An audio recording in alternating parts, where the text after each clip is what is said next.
വീട്ടിലും ഇങ്ങനെ അതിഥികളൊക്കെ വരാറുണ്ട്. നമ്മൾ സന്ദർശിക്കാൻ നമ്മുടെ സുഹൃത്തുക്കള്, നമ്മുടെ ബന്ധുക്കള്, നമുക്ക് വേണ്ടപ്പെട്ടവര് ഒക്കെ വരാറുണ്ട്. വരുമ്പോൾ ചിലരുടെയൊക്കെ ഒരു ചെറിയ ശൈലിയുണ്ട്. ഭക്ഷണം കഴിച്ചോ അല്ലെങ്കിൽ എടുക്കട്ടെ, എന്താ ചെയ്യേണ്ടതെന്നൊക്കെ ചോദിക്കുന്ന ഒരു ശൈലി. എന്നാൽ മഹാനായ ഇമാം അബൂ സുഫിയാൻ സൗരി റളിയല്ലാഹു തആല അൻഹു പറയുന്നത് കാണാം, ഇദാ സഅലക അഖൂക ഫലാ തഖുൽ ലഹു അതഅകുൽ ഔ ഖദ്ദിമു ഇലൈക.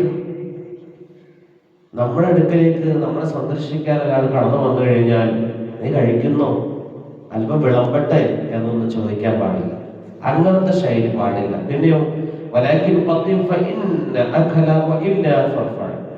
ഭക്ഷണം എടുത്തു വയ്ക്കുക, കൈ കഴുകാൻ ഭക്ഷണം കഴിക്കുക എന്ന് പറയുക. അദ്ദേഹം കഴിച്ചാൽ അൽഹംദുലില്ലാ, നല്ല കാര്യം.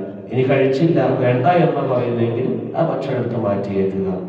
ഇതാണ് നമ്മൾ അതിഥികളോട് നമ്മൾ സ്വീകരിക്കേണ്ട നിലപാട്. കടന്നു വരുമ്പോൾ തന്നെ കഴിച്ചതല്ലേ, അല്ലെങ്കിൽ കഴിച്ചു കാണുമല്ലേ, അല്ലെങ്കിൽ വിളമ്പട്ടെ, അല്ലെങ്കിൽ എടുത്തു വെക്കട്ടെ എന്ന ശൈലി അത് നല്ലൊരു ശൈലിയല്ല എന്നാണ് മഹാനായ ഇമാം സുഫിയാൻ സൗരി റഹിമഹുല്ലാഹ് തങ്ങൾ പറയുന്നത്.